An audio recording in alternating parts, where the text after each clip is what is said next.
All right, everybody. I'll jump in here and get started in just a minute.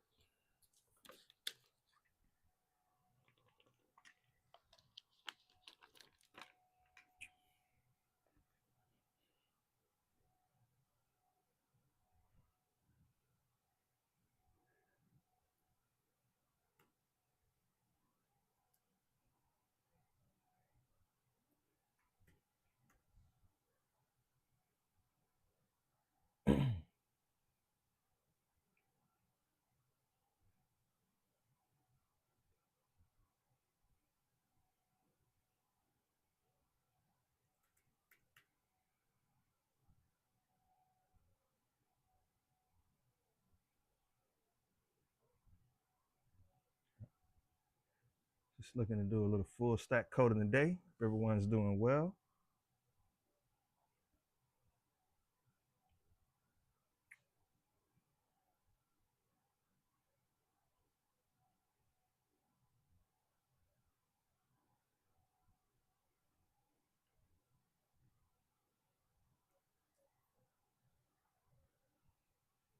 Just ready to get started here.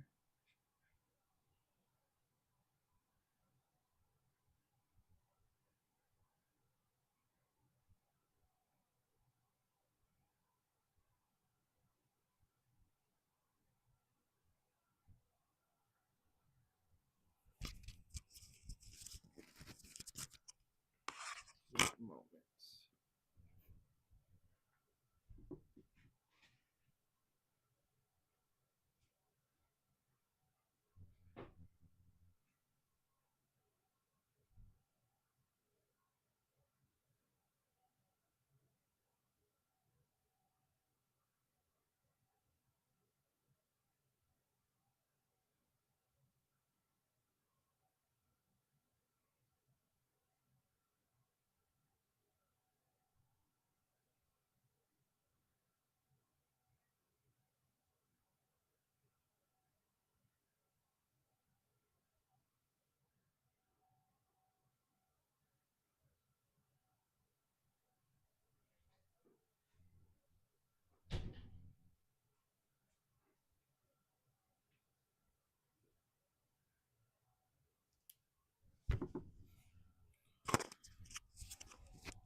All right.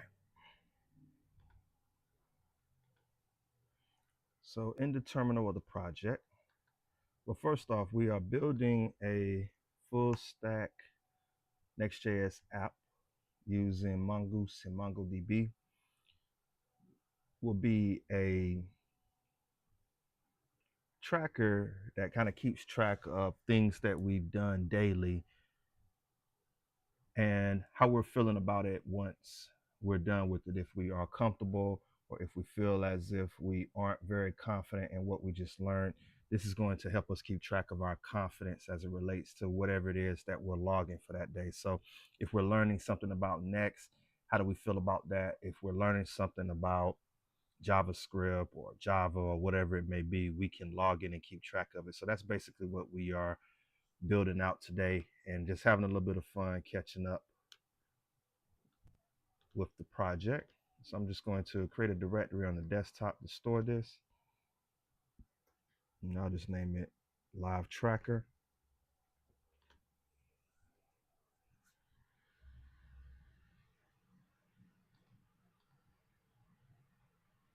In the terminal of my code editor,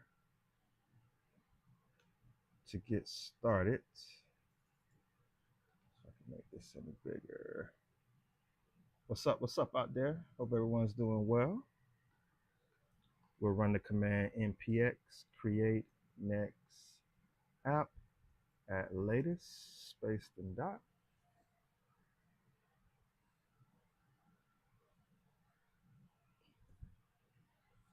The project, we will be using TypeScript.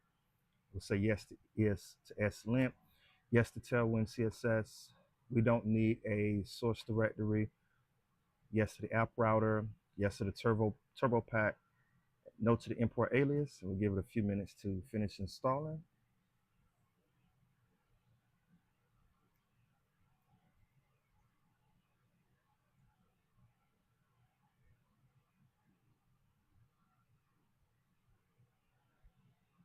Hey, what's going on, my friend? Welcome back. Thank you. I don't know if that was a jab or not, but I appreciate the warm welcome.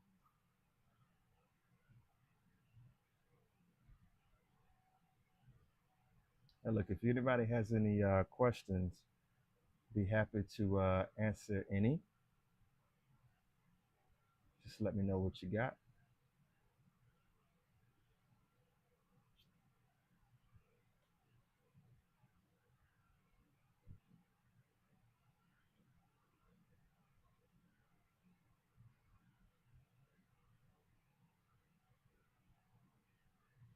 It's still going.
It is still going.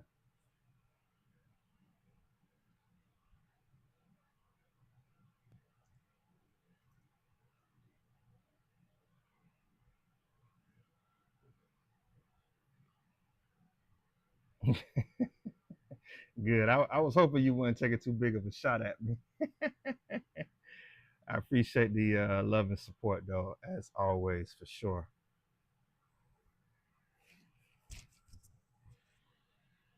And I'm assuming that that means that you can hear me just fine.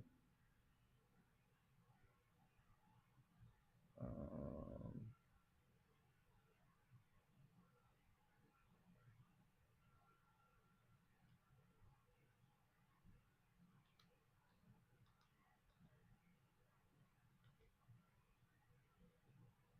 looks like my cam maybe froze. Let's see something here.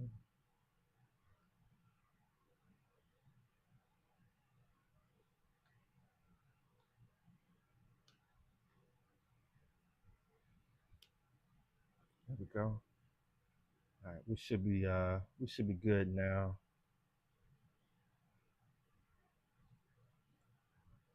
So the first thing I like to do is to make sure that our application will be compatible with Mongoose and a few other dependencies that we'll use throughout. So I'm just going to update the package manager to distinguish that we're going to use npm version 10.5.2, and we'll also distinguish the overrides with React, React DOM, and Next. Once I do that, we can close out the package.json.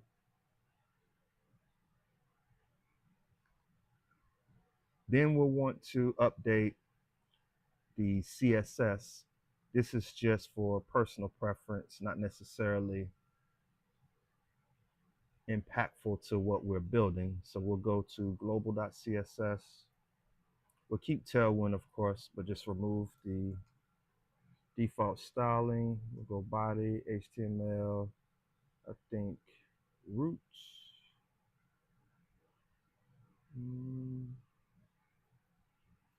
We'll say .app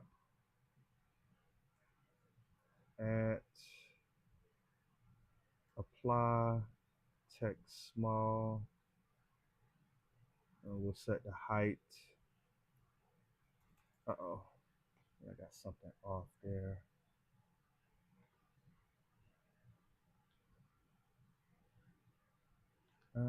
It should be,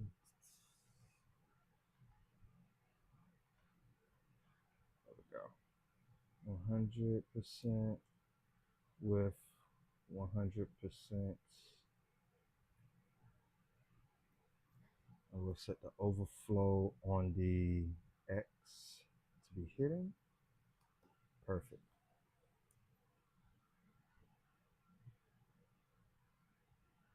All right, close this out.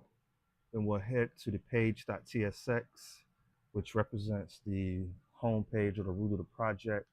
We'll just remove the div that's listed, replace it, add home page, and we can replace or remove the image.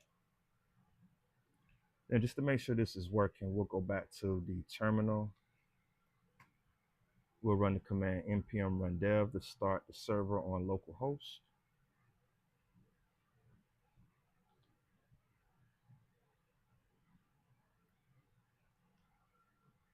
Looks like we already have one going, so we'll go to localhost 3001.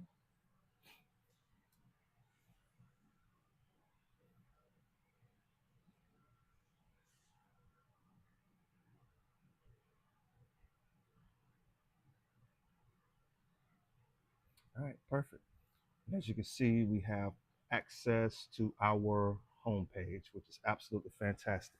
So for the project, like I mentioned, this will be using MongoDB.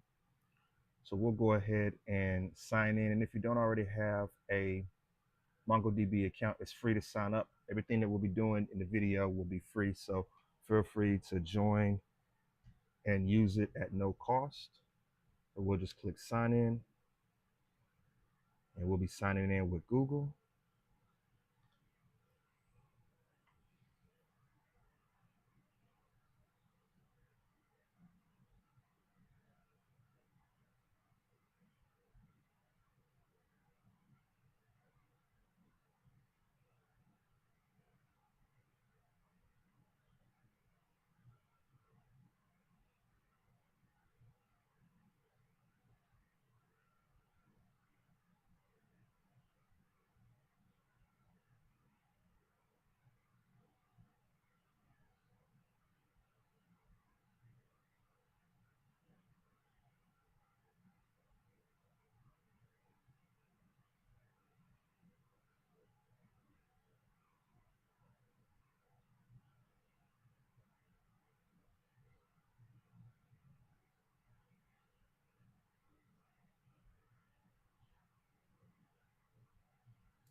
Just a second.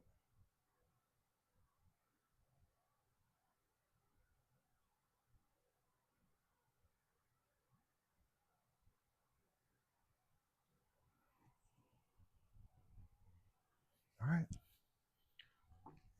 I already have an account, of course, so we'll just go to my current projects.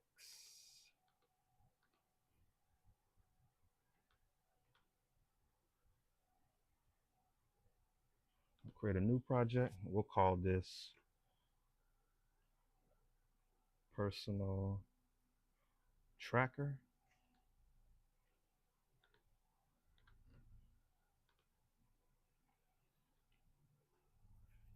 We'll keep the default members as just being myself, but this is where you can add additional members, but just be careful with this.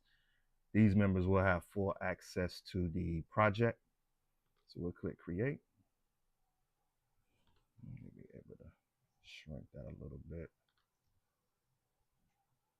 Let me know if that's not easily viewable. And then we'll create a cluster.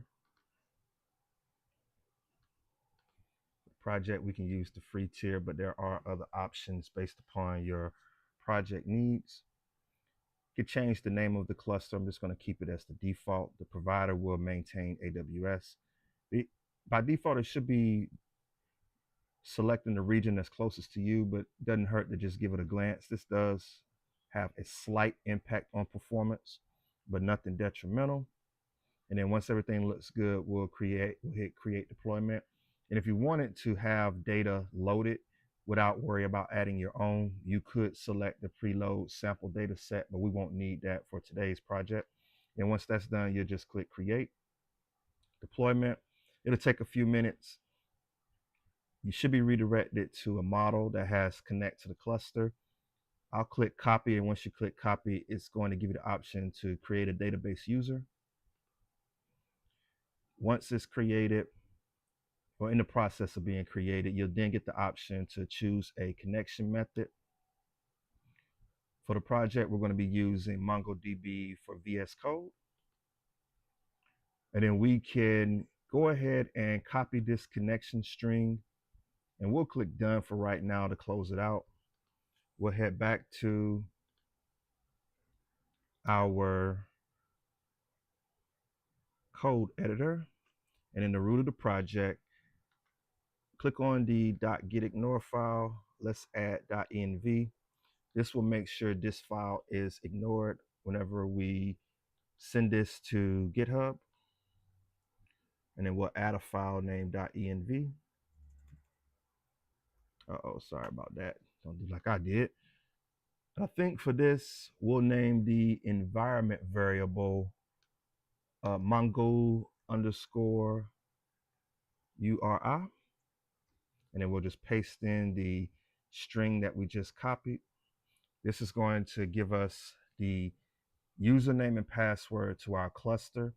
When we run the connection function, it's going to look for this access to give access to that individual cluster. And since we only have the one username, we only have one user that has access. So we can save and close that out.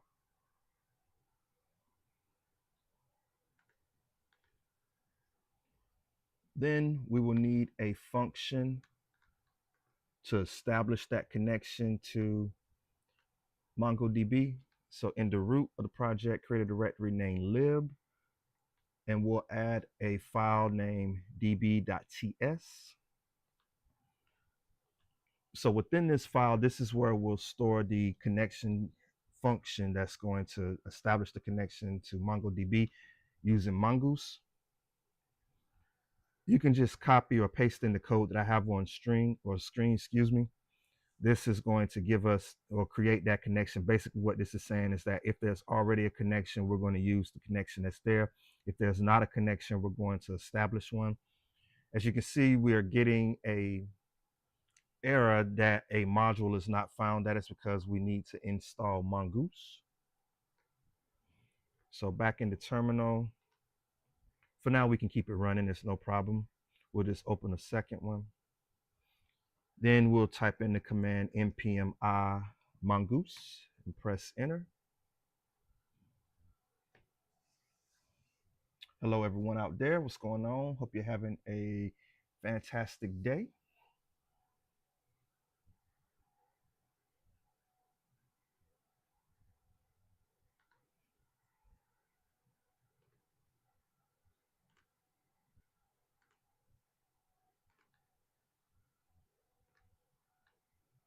Sorry, my webcam is acting up today. I'll probably end up getting me a external one at some point. But until then, hang in there with me if you don't mind.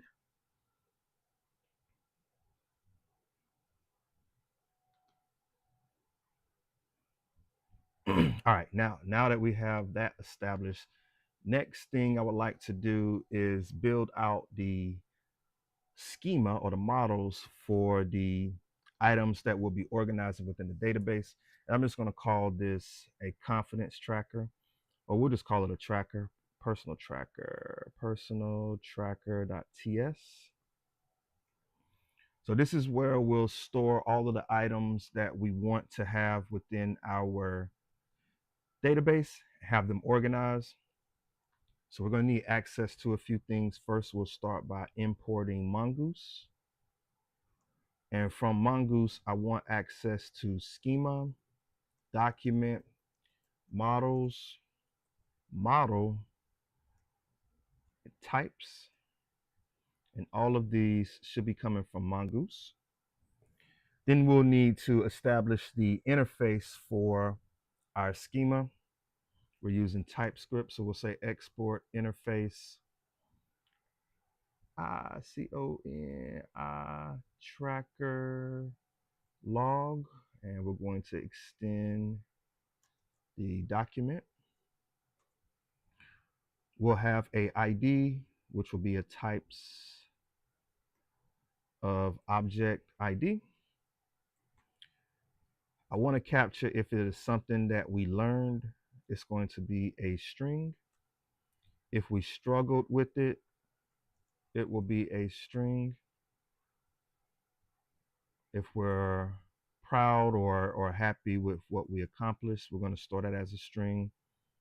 I have a icon as optional, just to kind of give a little additional, hold on, stings, there we go. We'll have an icon just to give a different visual. And I also want to store the created at time, and we'll just use the date object for that.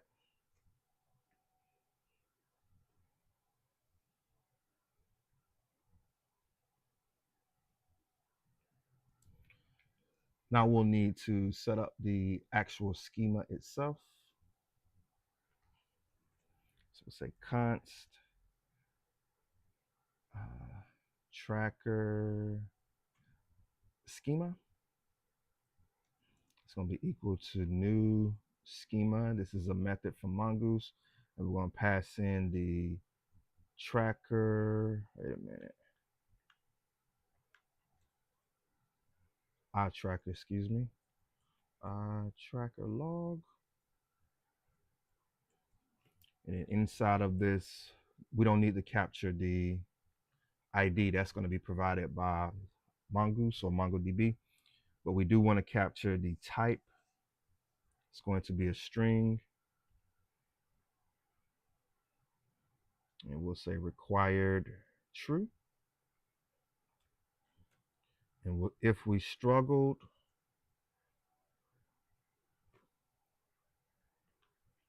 I forgot that there. Perfect. This is going to be the same, so I'll just copy this and paste it in. And if we're proud of the work that we've done, excuse me, we're going to do the same. I won't make the icon required, so we'll say type string, and we'll go create it at. The type for this will be date. We'll set the default to date.now. We'll certainly need access to this throughout the project.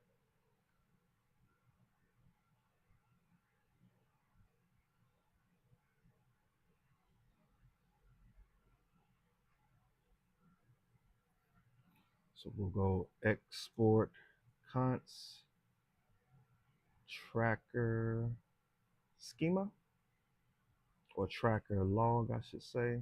It's going to be equal to models dot tracker log, or model confidence tracker log, and then we'll pass in the tracker log or tracker schema.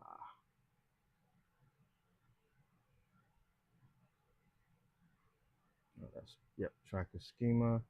That looks good. Tracker log. Oh, that looks good. Okay, great.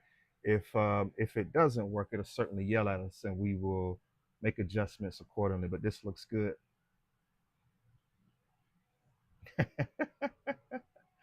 Oh yeah, absolutely. Mhm.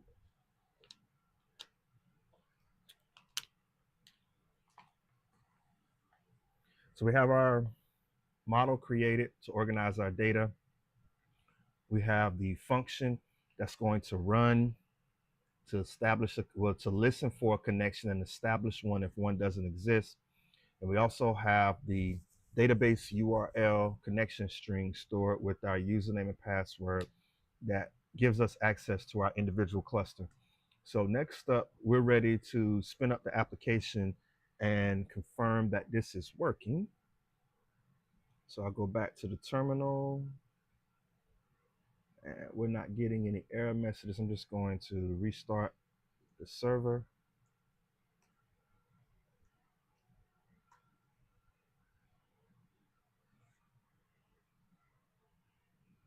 I'd love to get some feedback on the Turbo Pack if you have any experience with it, just to kind of know if it is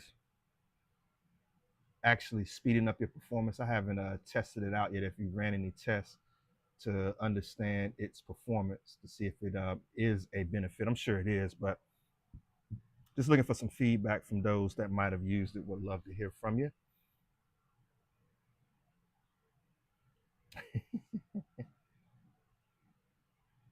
Absolutely.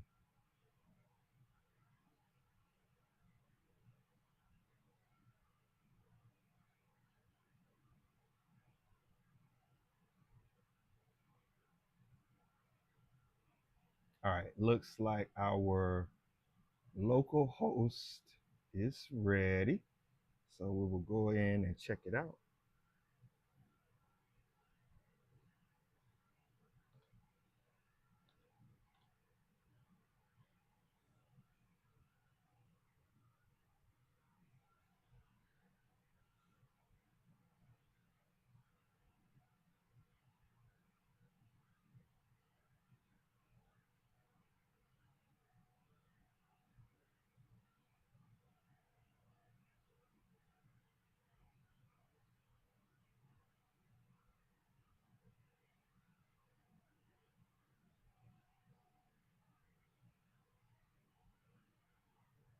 Perfect. So with that, we are ready. Yes, yes, please save that. No errors in the terminal. That we are ready to begin some coding. So I always like to start out with the APIs, but because we are using Next.js and server actions, we're not going to be using traditional ABIs. We're going to be using actions. So in the root directory, inside of the folder named lib, let's add a file named actions.ts. This is taking the place of traditional APIs. Instead of creating an API with a get and a post route, we're just going to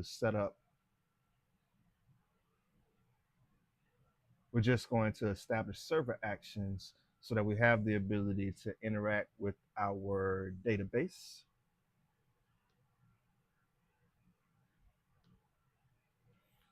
We'll need the use server directive at the top to make sure that these actions are available outside of this file. We'll bring in revalidate path so that we can revalidate the data on the server without having to refresh the page.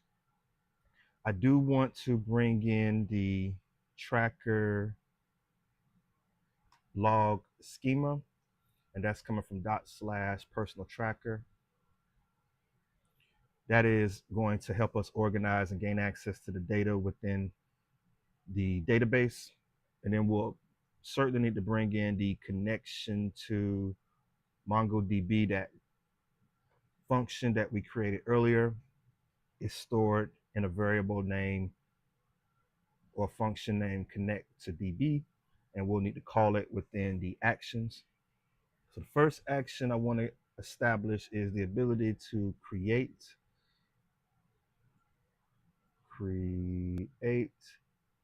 tracker log.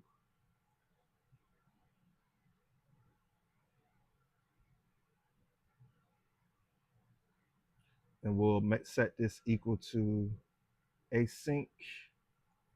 We'll be passing in the form data, and we'll go form data. And inside of that function, we'll need to destructure some items from that form data. The first one is going to be if we learned something or not. So we'll say form data.get learned. This is going to be toString. And this is just giving us the ability to convert that form data that we're getting to a string. And we'll go const. Uh-oh, sorry, I just realized that. Struggled. It's going to be equal to form data.get LED. And we'll say toString. The next const will be for proud. If we're proud of the work that we've done, we'll say get proud question mark dot toString. Be sure to call it. Next, we'll establish the icon. We'll go form data.get, and we're going to get the icon. That will be toString as well. Everything's going to be stored as a string for simplicity purposes. Sorry, it's not a comma. Let me say close and curly, and we'll say const date is equal to form data.get date, and this will be toString as well. Looks good.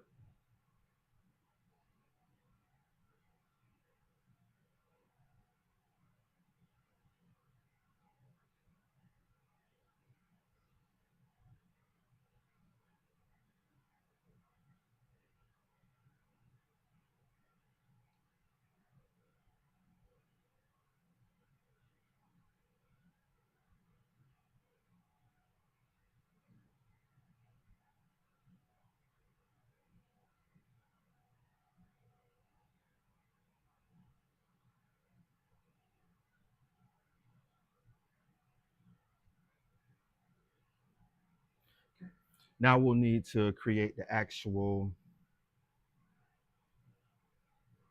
First, let's validate first before we create or establish the connection to MongoDB and create the tracking. Let's confirm or validate that if we don't get any of these items, if we don't get learned or struggled, excuse me, or proud or icon or date, we're just going to throw a new error stating that we're missing data. And then with this, if we are getting data, we're then ready to establish that connection to MongoDB. So we'll be sure to call that function. And then as we establish that connection, we'll go await tracker log, which is getting access to the model. And then using the mongoose method.create, we're going to create an instance or create the log using the data that we're receiving. So we know we'll need to store learned, struggled, proud, icon. And for a created app, I want to do this. We're going to, by default, capture the date that we are in right now. However, we're going to establish the ability to select the date in the event you forgot to log something the night before because you were tired or whatever the circumstance may be. And I also want the ability to go back and see prior logs that are created and also future logs as well. If you just want to indicate that you want to learn something on a particular day, you can go ahead and store it and just capture it as not learned or whatever your default values will be. And then as that day comes up, you'll have the ability to go in and update it. And then once we've created the tracking, we'll use revalidate path to revalidate the data. And that's just basically going to check the server for any new information without actually refreshing the page. Hey, what's going on? Absolutely. Absolutely. I appreciate you checking this out today. Just a full stack nextjs app using mongoose and mongodb, a way for us to keep track of things that we are learning and how comfortable we are with where we are in the process of learning. Some things we may not feel as confident about, we can indicate that and always come back to it. Hey, what's going on, my friend? I appreciate you stopping by, Mr. Saha. My apologies if I mispronounce your name, brother. But thanks for stopping by, man. Just a full stack Next.js log. Feel free to ask questions using Mongoose and MongoDB. Having a little fun today. I got a day off work, so wanted to spend some time going live. So if you got any questions, ask away. Yo, what's up, man? What's up? What's up? Okay, so we have the function to create. Let's go ahead and we actually can just go ahead and establish that now and build the overall layout of the page. So back in the home page or the root directory, excuse me, the page.tsx file, let's go ahead and begin to build out what the actual page is going to look like. So first, we know that everything is going to be ran in the server. A Next.js app a tracking log where you can keep track of things that you're learning, whether you feel confident about it, don't feel confident about it, if it's something you need to continue to do. I'm going to add the calendar so that we can select the day and we can see what we've tracked and learned by day. And we're also going to have the ability to toggle between months. I kind of have a rough build of this already. If you give me a second, I'll show it to you. I have it running on another server locally, but I think I can get to it. Give me a second, man. I'll show it to you. Let's go to localhost 3000 and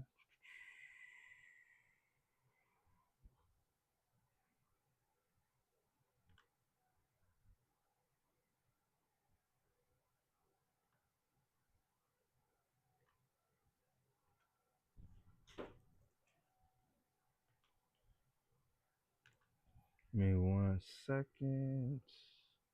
I think this is it.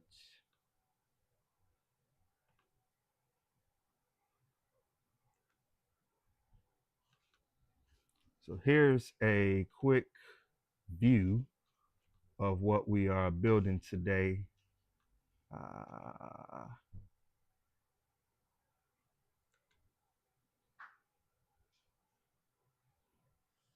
So just have some logs that are already created, and we may change the styling a little bit, but the gist of it is you have a calendar view that you can see each month what you have tracked. May even add an indicator, but you have the ability to filter by day. So just testing it out. Here's a log that we created on the 25th and the 24th. If we click on the 24th, you see that it's filtered down to just the one log that we established. You click the 25th, you see that one log that's established. And if you click the 26th, because I haven't logged anything for that day just yet, you're going to get no logs for this day. So that's basically what we are going for today. Just did a little rough build of it, but we'll style it a little better than what it is right now and add some additional features later on. Maybe not today, but at least get the CRUD functionality going.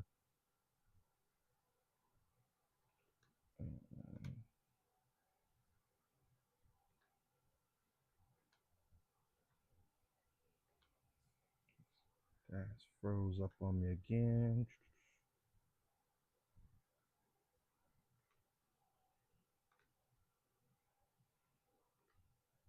There we go. And let's get this back over here. Sorry, my cam keeps going out, but it's all good. All right. And with that, let's go ahead and build out the layout of the homepage. So as I mentioned, this is going to be primarily ran on the server. We'll have some client-side interaction, but the home pages or the page itself will be asynchronous. So we'll need to mark this export function as async. And let's go ahead and build out the layout. So we'll remove this div, replace it with main, give it a class name. We'll say max width screen. We'll make it extra large. We'll give padding on the X of 4, on the Y of 10, and we'll go space Y of 6. And we'll just name this personal tracker. Yep. All right, and you can see it there.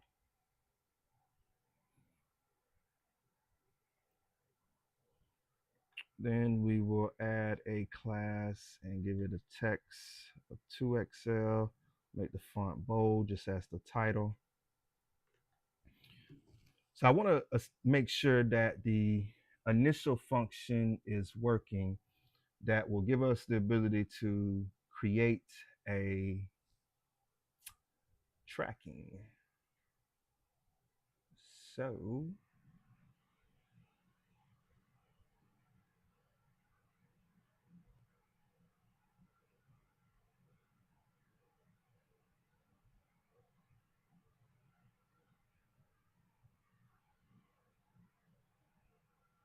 hold on, guys. Give me a second. Give me 1 second, guys.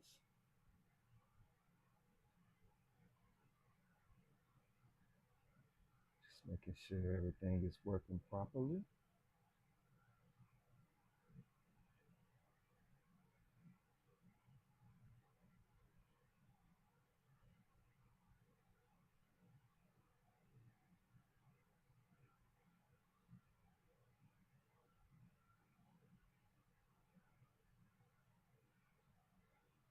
Yep, I am coming, guys. Give me just a moment.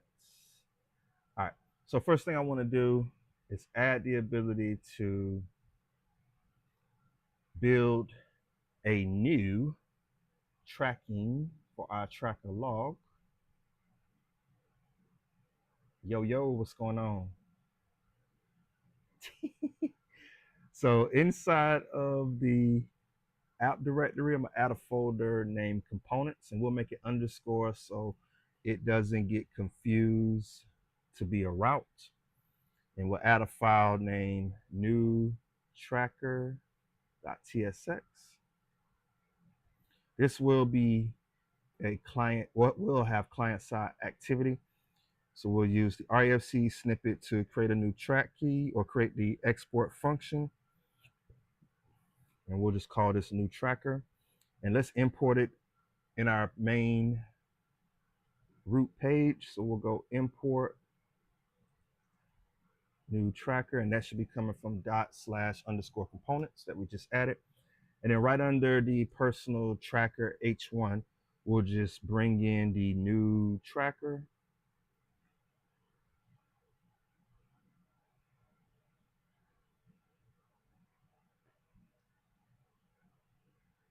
And should be updated on the screen in a moment.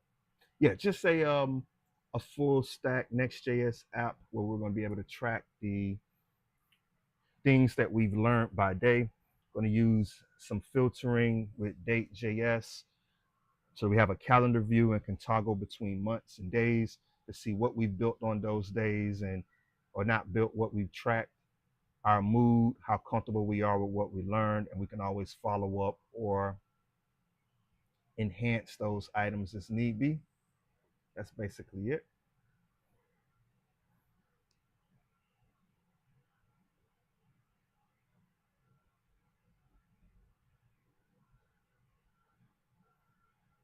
Okay, looks good there.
messing up. All right.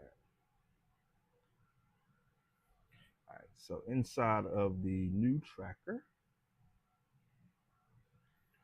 we'll need some state to manage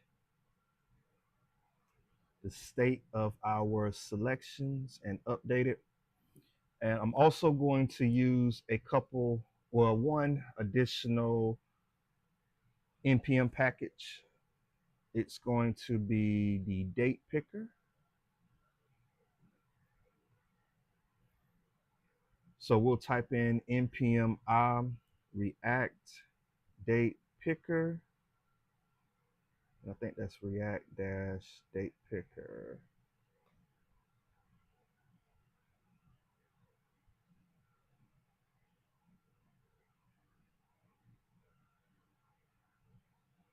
Give it a few minutes to finish installing. Yeah, man. Just something simple, hanging out a little bit, man. I got a day off today. I'll probably end up going live again later on this evening. But for right now, just building a full stack project. And depending on how it goes, may turn this into a video. But for right now, just hanging out, answering questions, coding. That's it. Nothing too strenuous.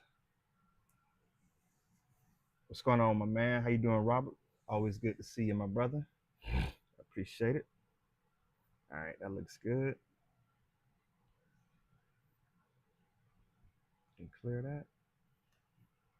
Yep.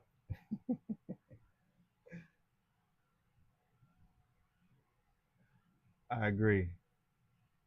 Oh yeah.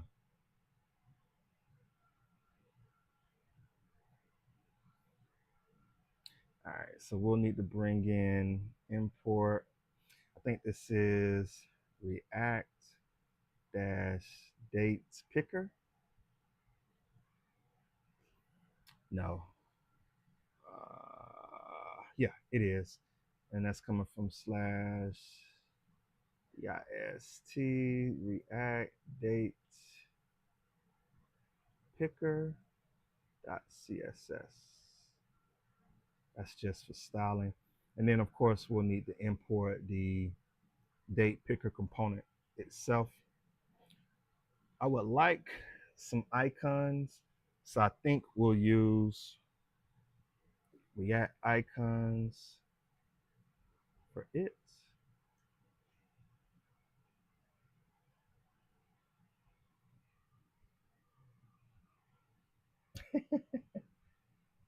Man, I don't know what's going on with my camera, man. I'm sorry, man. I would like to keep it going, but I think I may need to just use an external one. So right now, I'm going to turn it off. I'm sorry that you don't get to see my beautiful mug shot, man. Right. All right. So that should help quite a bit. I'll bring in those in just a moment. But what I do need is to import the created. What did I name this? Create. Let me see. We named this create tracker log. So we'll need to import that. Create tracker log, and that should come from @/lib. That's the actual function itself to create the tracking that will be stored in the database.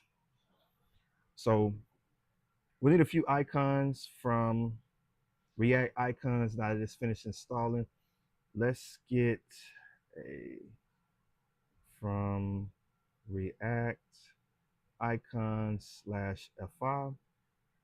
I want a smiling face, a smile.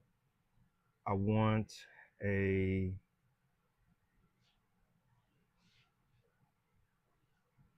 let me see. I need something that indicates great or that we feel good. Let me see.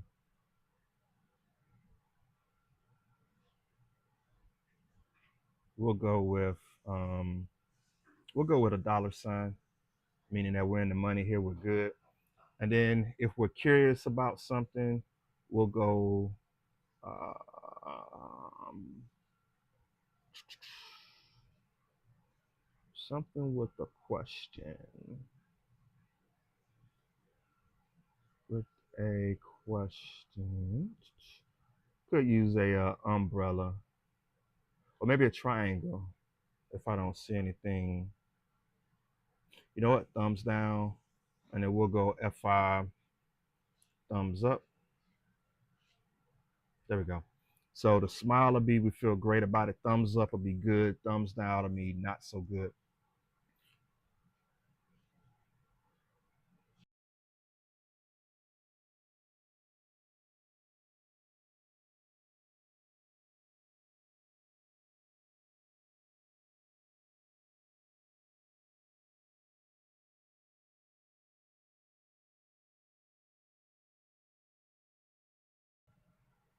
All right. So now let's create a const that's going to just give us a object, an array of objects for the icons, so we don't have to loop over them individually. We'll create a const named icons, and it will be an array, so we need the brackets, and then we'll have objects within the array. So we'll have icons, no, icon. Is it froze again? No, it doesn't matter because we're gonna go without it. Cool. So we'll go icon, and then the first one is going to be a smile. Fi smile. Let's give it a class name, a height of 4, a width of 4. We'll close it, add a comma, and then we'll need a label. And this will indicate that we are happy.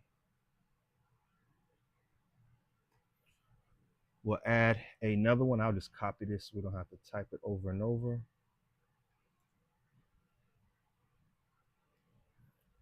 The next one will be thumbs up or thumbs down. We'll go thumbs down. Move this T. That one was happy. We'll say learning. We'll change this to great. Uh-oh. Change this to great. Yep, just a mood tracker, full stack using nextjs for the framework, mongoose, mongodb to store the data. Having a little fun, answering questions, hanging out today. I got a day off. I'll probably do this again later on this evening. But for right now, just going to get a CRUD app up and going. And then inside of this, I want to create a model that on click will pop up with the form for us to create or add the mood. So the first state variable I'm going to add is open, and we'll say set is open. It's going to be equal to use state. The initial state of it is going to be false. It won't be open by default. And the end of return statement, instead of returning the div, we're going to return a fragment. That fragment is going to have a button. The button will be what the user sees to create a new mood or a tracker, excuse me. So once you click on that, it'll open up the tracking or open up the model, which will be the form that you can enter in a new tracking. So we'll use the on click handler. And what we'll be passing in as a function is the set is open. We want to have the ability to change it to true. The initial state is false. So every time we click this, we basically want to set this state from false to true. And I'm just going to name this new tracking. And then inside or beneath that button, we're going to say, if it is open, this is what we want the user to see. And that's where we're going to create the model.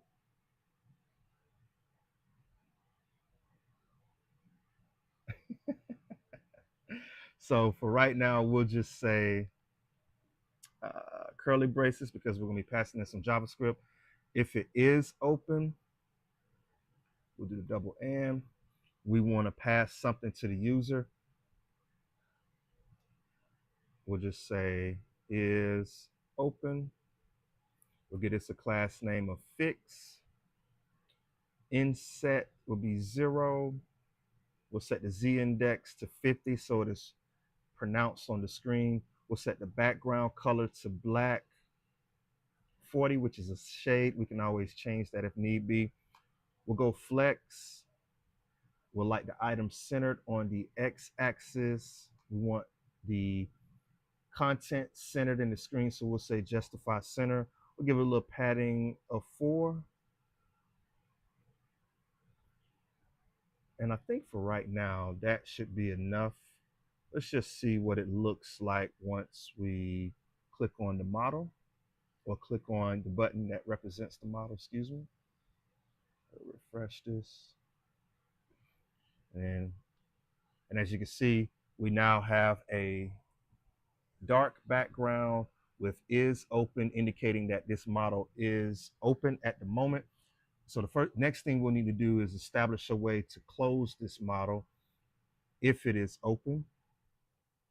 So we'll go inside of that, we'll add a div, which will represent the model background, if you will. Give it a class name. We'll set the background color to white. Set the maximum width to screen.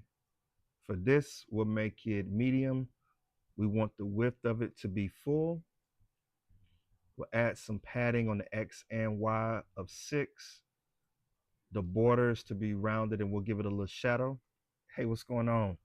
Yep, just a simple full stack Next project. I appreciate you stopping by, my brother. It's a full stack Next.js project using Mongoose and MongoDB to keep track of our moods and highlight some of the latest features with Next. Something simple to get you started, and you can obviously always add on to it. But I appreciate you stopping by. It means a lot. So we'll just give it some shadow. If you got any questions, look, just ask away. I'm here for it. We'll give some space on the Y of 4. And then we'll say relative the positioning of this because we're going to give an absolute position to the button. Then let's just save this open. All right, so as you can see, that's what it looks like.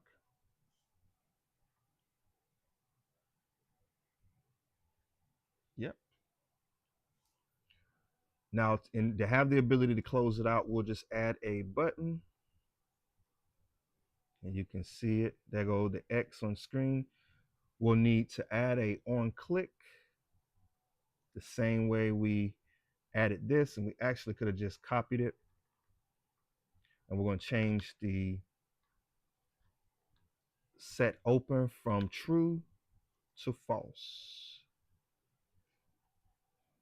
So now if we click this, it should close. Bam. And if we click new tracking, the model opens. And if we click it again, it closes. Perfect. Let's add a little styling to the button before I get ahead of myself. So we'll give this a class name. This is the initial button. So this is what the user will see before they click on anything. We'll give it a background color of neutral 500. Okay. We'll set the text to white. Perfect. Let's give it a little bit of padding on the X of 4, on the Y of 2. We'll make the edges rounded, and on hover, we'll set the background to neutral 700. There we go. And here's our button. And on hover, as you can see, it does a slight color change. Probably not the most fancy button that you've ever seen, but it will certainly get the job done for what we're looking to do. And if we click, it still works. So that's perfect as well. Now we just need to style the X and set the positioning of it so that it is maybe on this side of the model. So above the button, or excuse me, inside of the button above the on click, but you can place it below it. just add a class name. We'll set the positioning to absolute, and we want it the top two maybe. Okay.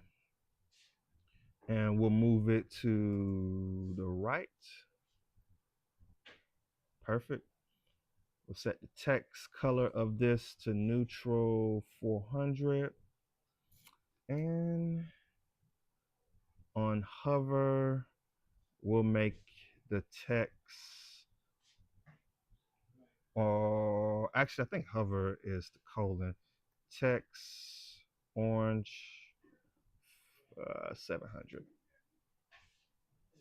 Perfect. And if you click on it, it closes. Absolutely perfect. So that works.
All right, so we are back, guys. We are back. Now that we have a working model, let's go ahead and add in the form to submit this data to our database.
Okay, so we will go ahead and build out this form.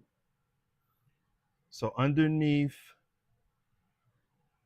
the button, we'll add a form element. Just to make sure that it is working, we'll add a H2 inside of it. We'll call this new tracking log, just to see something perfect. We'll style this text a little bit, give it a class name, set the text to maybe extra large, the font to semi-bold maybe. All right, that looks good. So we know it works. So I'll need to capture the form data itself. There's a few ways you can go about it with using server actions. I'm just going to use the keyword action. This will be a asynchronous request. We're going to be passing in the form data, of course.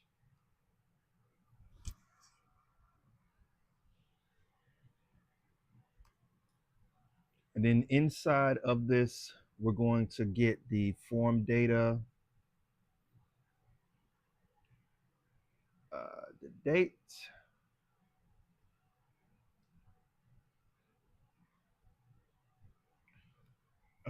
so you know what?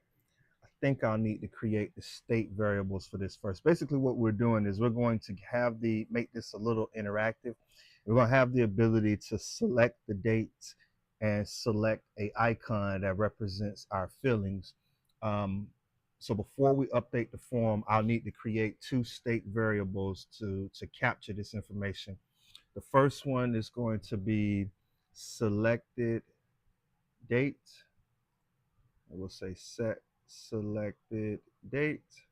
And this is going to be equal to use state. And we're going to either pass in the date or null. And by default, we'll do the date that it is presently at right now if the user doesn't select one. And the next one will be, or the final one will be selected icon. The user has the ability to select a icon based on how they feel about the topic that we've created. And we'll just call this use state. The initial value will be happy. Let me make sure that aligns with the icons. No, it's great. We'll make this great. Great. I'll make these capitalized. Learning, good. Click save. And I think now we'll go back to the form data action and update it so that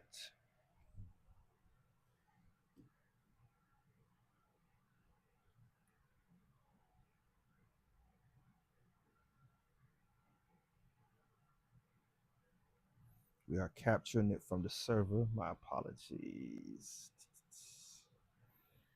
So inside of the function,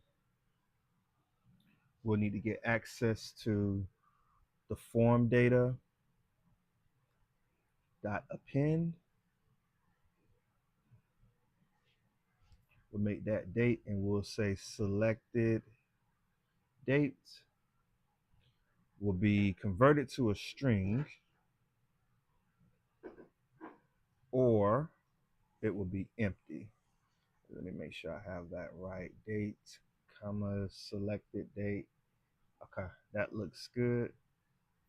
And this is actually going to be to a ISO. We'll do our own,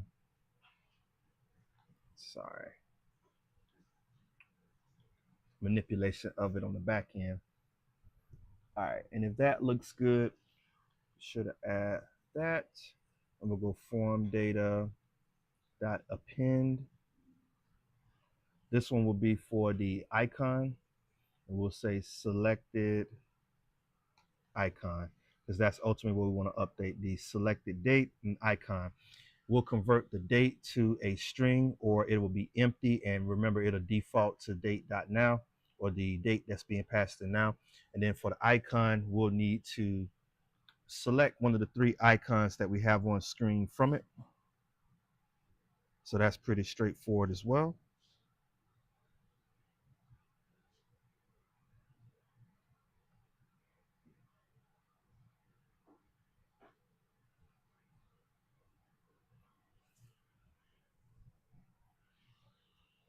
Perfect. And then within the action, we'll also need to establish or use the function to create a new tracking. So we'll go await, create tracker log. And of course, we're passing in the form data. And the only reason we're using the form data.append for icon and data is because that's interactive and it can change. And just the way I have it set up so that this is the only client side activity, kept it all within this one file versus separating it out. And we'll make sure that we set the state for our model to false. That way it doesn't close or do anything before we have the opportunity to interact with the database. We'll just click save. You won't necessarily be able to see this just yet, but we'll be able to test it out in just a moment. And inside the class name, styling for the form itself, I'm just going to give it some space on the Y of 4. That should take care of that. So if we open it, not going to notice anything just yet because we haven't added anything else to the form, but we will in just a moment. Yes, just a full stack nextjs app with the latest version of Next, Mongoose, MongoDB. Basically just have the ability to create a tracker log that log things that we're learning or that we're doing for that day, and just indicating how we feel confidence wise about what we've learned. If it is good, we'll have an icon to represent it. If we don't feel good about it, we'll have an icon to represent it. We can always come back to it at a later time. This is just the beginning of it. I do intend to go back later on and we'll add additional features, but for right now, we're just going to do the CRUD functionality. So underneath the H2, let's begin to add a little bit. First, we'll add a div for the date. So we'll go label date, click save, just to give it some styling. We'll give it a class name of block so that it is in a flex direction of block and remains in line. We'll set the text to small and the font to medium. You notice a little change there with it. And then underneath this, I want to bring in the date picker. I'm going to use date picker from, I think it is,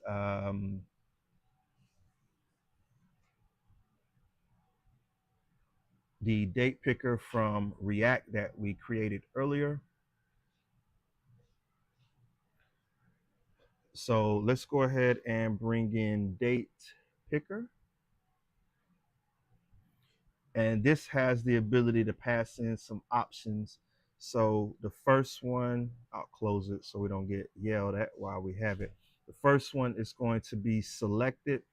And based on what we select, that's going to be the selected date, that state variable that we picked.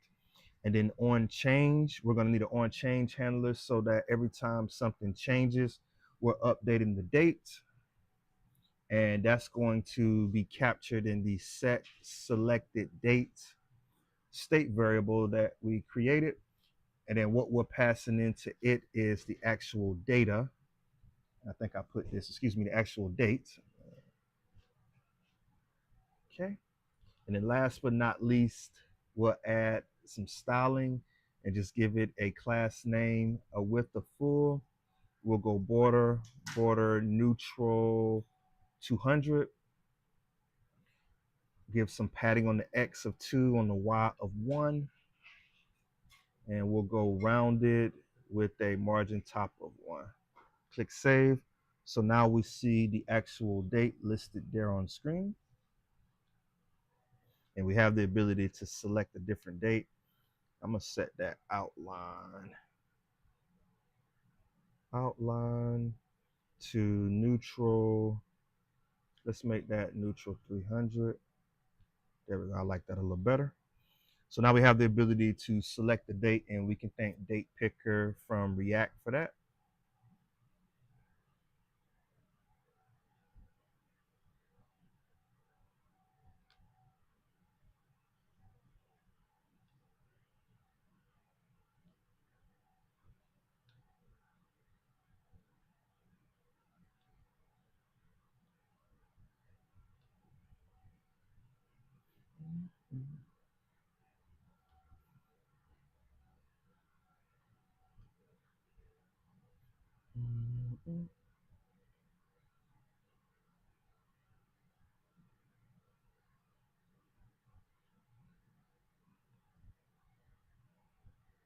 Yeah. What's going on? Man, I appreciate you stopping by. I certainly appreciate the love. Yes. Let me make sure I have the right. There we go.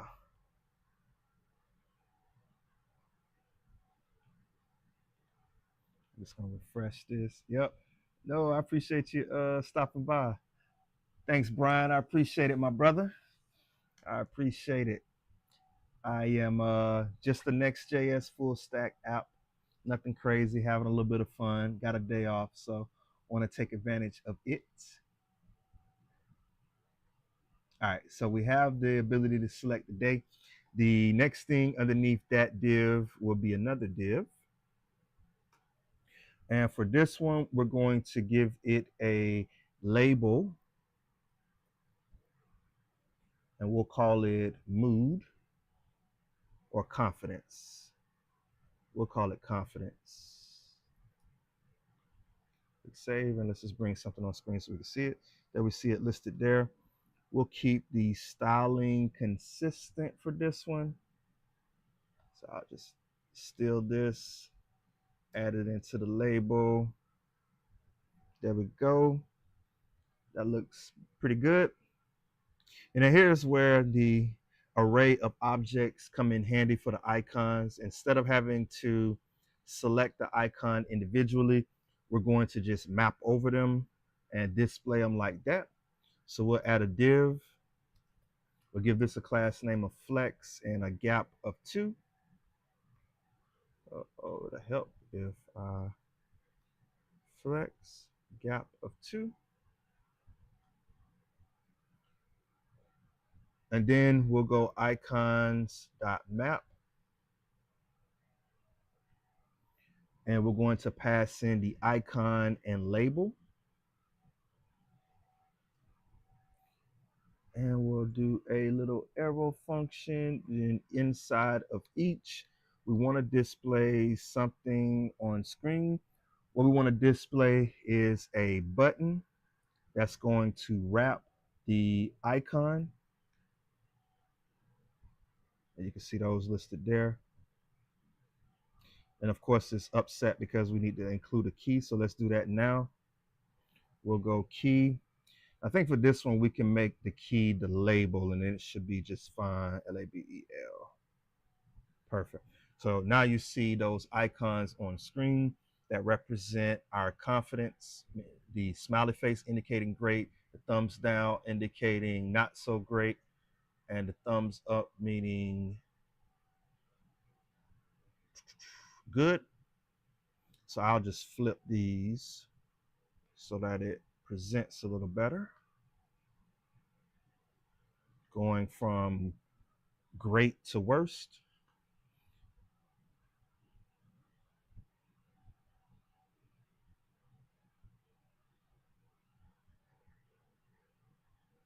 Yeah, absolutely. Absolutely. All right. So with the button in place, we can now add in a little bit of styling just and make sure that more importantly, it has the ability to select the actual filling that we have. So we'll call this or give it a type of button so that it doesn't try to submit anything.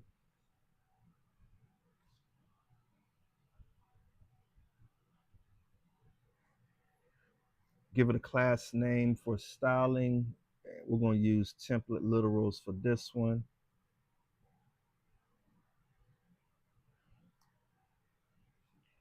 So the styling for it will be padding of 2. We'll give it a border of neutral 200, and we'll go rounded. And then dynamically, we want to pass in, if it is the selected icon, it will be the label. That will be defined as the label. We want to capture the label, excuse me. And we'll set the background color to neutral 900. We'll set the text to white. Otherwise, if it is not selected, we'll just keep the background color to, how does that look? So by default, that one is selected. So instead of it being 800, why don't we make it 500 on Amber? That doesn't look bad. Yeah, I like that. And it's not updated just yet because I need to pass in the on click handler. So we'll go on click.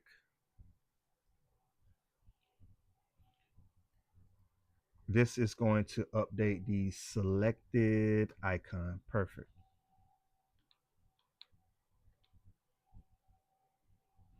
Oh, and pass in the label.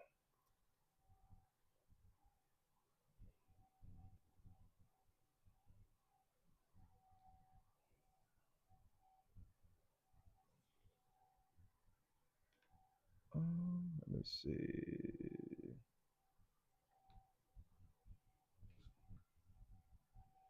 It says selected type strange. The label.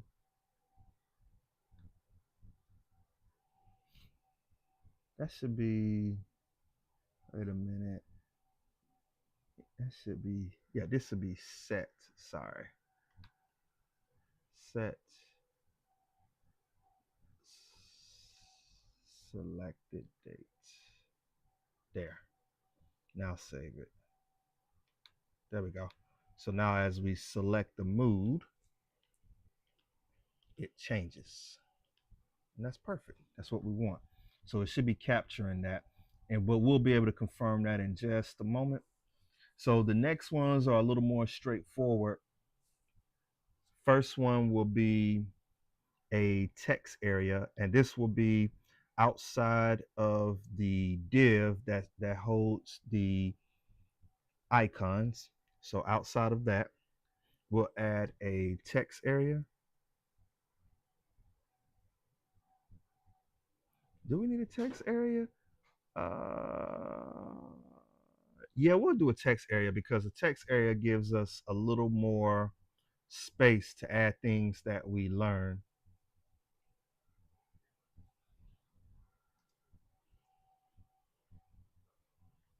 And we'll name this one learned. We'll go required, give it a class name. We'll set the width to full, a border neutral 200, rounded, padding of 2, and we'll say a placeholder of,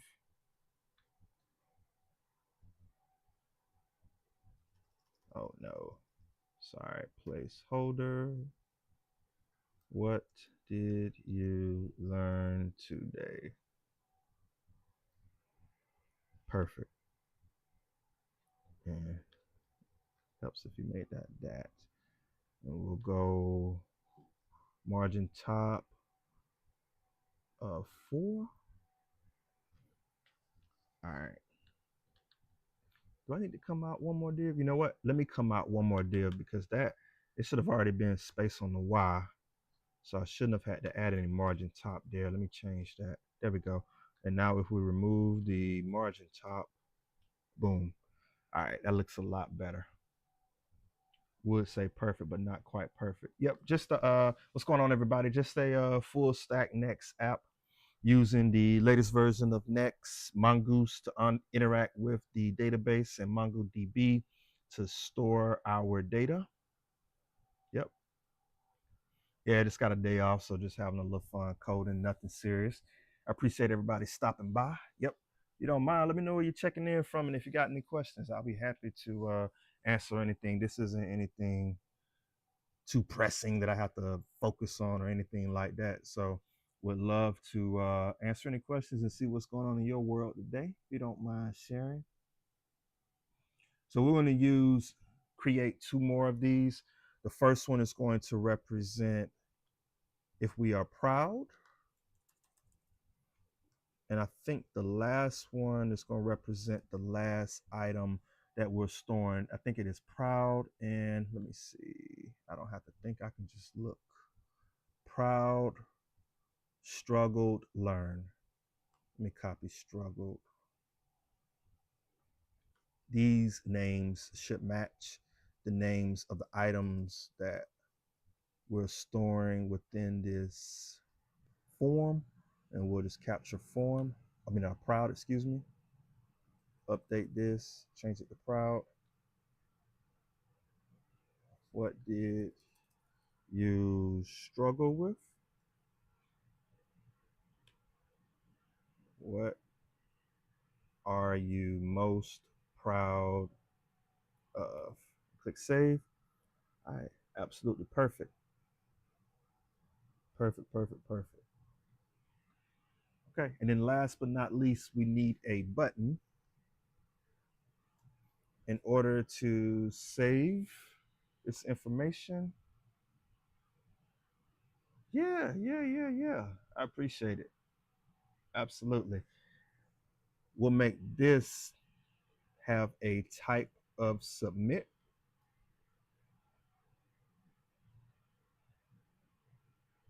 Submit. Let's give it a class name so it has some styling.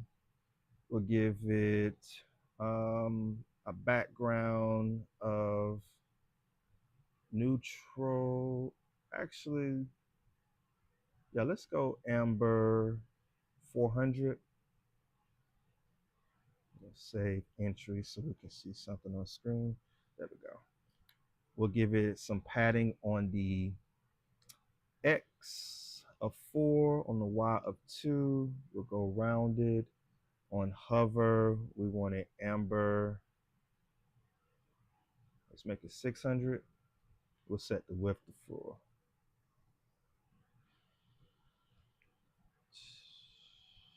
Yeah, that'll work.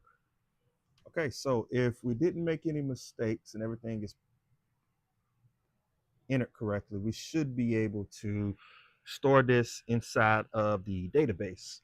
So we'll say that, what did we learn today? We'll call it, actually, I like the outline to match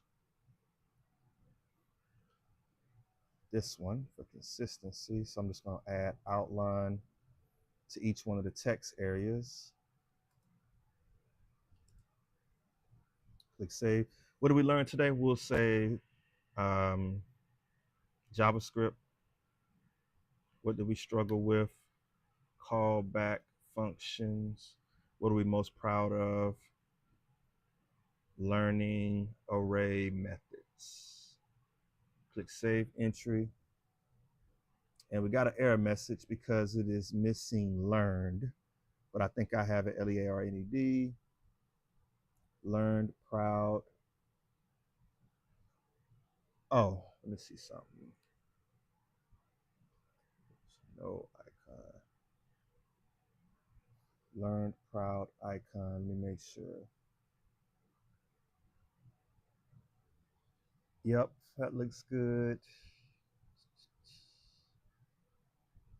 That looks good. All right. So let's do this. Let's try this again. Let's go new. We'll go today's date. We'll say JavaScript callback functions, array methods. All right, we didn't get anything back, and it went back to the home page. So that should be a successful sign. Now, to check this out, because we haven't created a function to run in the page.tsx just yet, just to display the data, we'll go to MongoDB, click on our cluster. We'll go browse collections. And as you can see, we have one entry.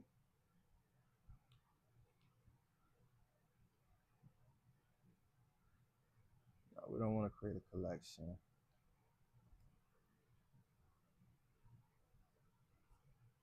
As you can see, we have the array methods. We have the item that we just created stored within the database. So we currently have the ability to create a tracking and add it to the database. So that's perfect. And I think I'll keep that at this font size. It appears to show better. Look, if you can't see it or it doesn't show well on your end, just let me know. But it looks pretty good on this side, so I'll just keep it as it is. Hey, look, thanks everybody for checking me out. Would love to know where you're from. Just building a full stack nextjs tracking application that kind of tracks how we feel about certain things that we've learned on the day.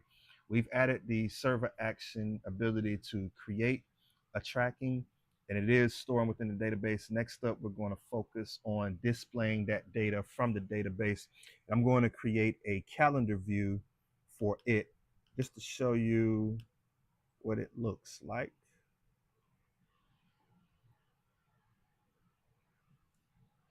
Here's kind of what a rough draft of it looks like. I'm going to condense the size a little bit, but you have a calendar that represents the current month by default.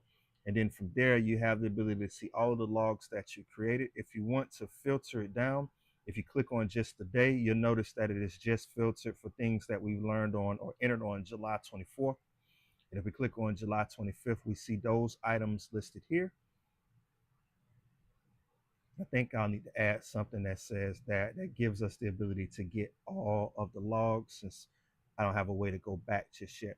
But since we have the ability to create, let's focus on that calendar view so that we have a good view of the items stored within the data, and we can toggle in between months.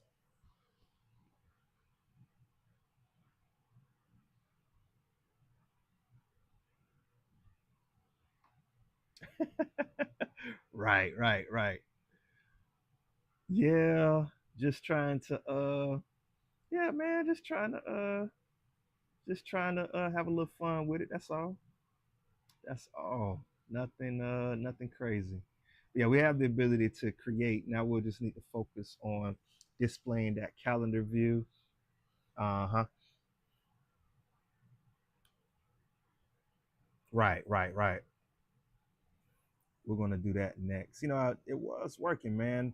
I turned it off because it was acting up on me. Mm-hmm.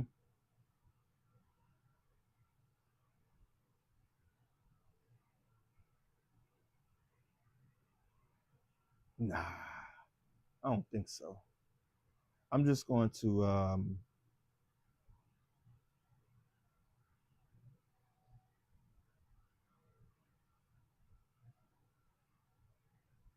mm-hmm. Yeah, I'll be right back. Step away for a hot second.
All right, so we'll need to add a calendar component that we haven't created just yet, but we're going to go ahead and create now. That will pass in or that will capture the dates, and we'll be able to select the date using a little bit of state. And after we select the date, it's going to filter down to just the items that we want displayed on screen based on the date that we select. So if we select the 21st, we're only going to show information from the 21st. If we do it from the 22nd, so on and so forth. So we're going to work on that now. And that's going to be a little more involved. Well, you know what? We may come back and add that feature later on this evening. That may be a little bit more involved than just this one. So since we have the ability to create, um,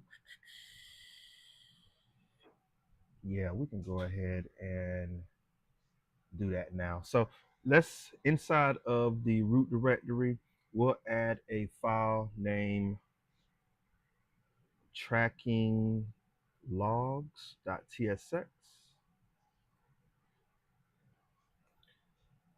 As I mentioned, this will be used client because we'll have some client side interactivity. I'm just going to add a function named tracking clients. We'll click save and we'll import it in the root directory. Import tracking clients. And then underneath new tracking, we'll just go ahead and call this and bring it in tracking clients. There, and we see it listed there on screen. Perfect. So we can actually close this new out. We'll close the actions out for now. All we need to focus on is